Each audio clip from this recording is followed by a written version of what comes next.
कामदा एकादशी के दिन विष्णु भगवान की पूजा की जाती है। इस दिन व्रत करने से हर तरह के दुख और कष्टों से मुक्ति मिलती है। मान्यता है कि इस दिन व्रत पूजा करने से अधूरी मनोकामनाएं विष्णु भगवान पूरी करते हैं, इसलिए इसे फलदा एकादशी या कामदा एकादशी भी कहा जाता है। अगर आपके परिवार में आपका पति या बच्चा बुरी आदतों का शिकार हो तो उसे सही राह पर लाने के लिए भी कामदा एकादशी का व्रत रख सकते हैं। धर्मराज युधिष्ठिर कहने लगे कि भगवान, मैं आपको कोटि कोटि नमस्कार करता हूँ। अब आप कृपा करके चैत्र शुक्ल एकादशी का महात्म्य कहिए। श्री कृष्ण कहने लगे कि हे धर्मराज, यही प्रश्न एक समय राजा दिलीप ने गुरु वशिष्ठ जी से किया था और जो समाधान उन्होंने किया वो सब मैं तुम्हें कहता हूँ। प्राचीन काल में भोगीपुर नामक एक नगर था। वहाँ पर अनेक ऐश्वर्यों से युक्त पुंडरीक नाम का एक राजा राज्य करता था।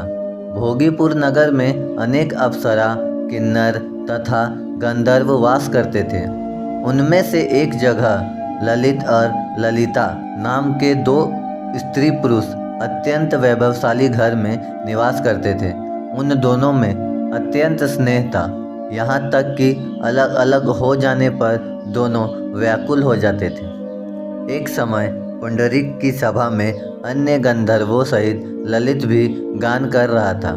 गाते गाते उसको अपने प्रिय ललिता का ध्यान आ गया और उसका स्वर भंग होने के कारण गाने का स्वर बिगड़ गया। ललित के मन के भाव जानकर कारकोट नामक नाग ने पद भंग होने का कारण राजा से कह दिया।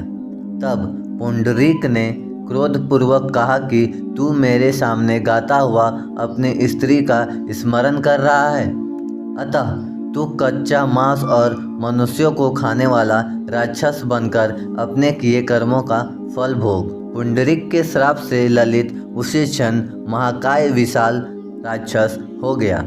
उसका मुख अत्यंत भयंकर, नेत्र सूर्य चंद्रमा की तरह प्रदीप्त तथा मुख से अग्नि निकलने लगी। उसकी नाक पर्वत की कंदरा के समान विशाल हो गई और गर्दन पर्वत के समान लगने लगी। सिर के बाल पर्वतों पर खड़े वृक्षों के समान लगने लगे तथा भुजाएं अत्यंत लंबी हो गई। कुल मिलाकर उसका शरीर 8 योजन के बराबर हो गया। इस प्रकार राक्षस होकर वह अनेक प्रकार के दुख भोगने लगा।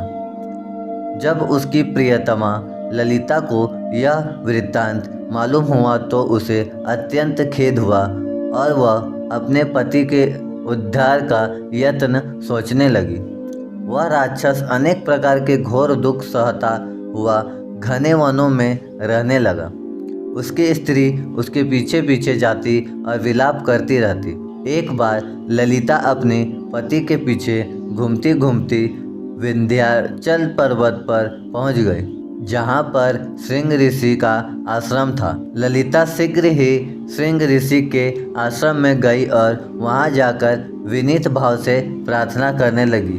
उसे देखकर श्रृंग ऋषि बोले, हे सुभगे, तुम कौन हो और यहाँ किस लिए आई हो? ललिता बोली, हे मुनि, मेरा नाम ललिता है।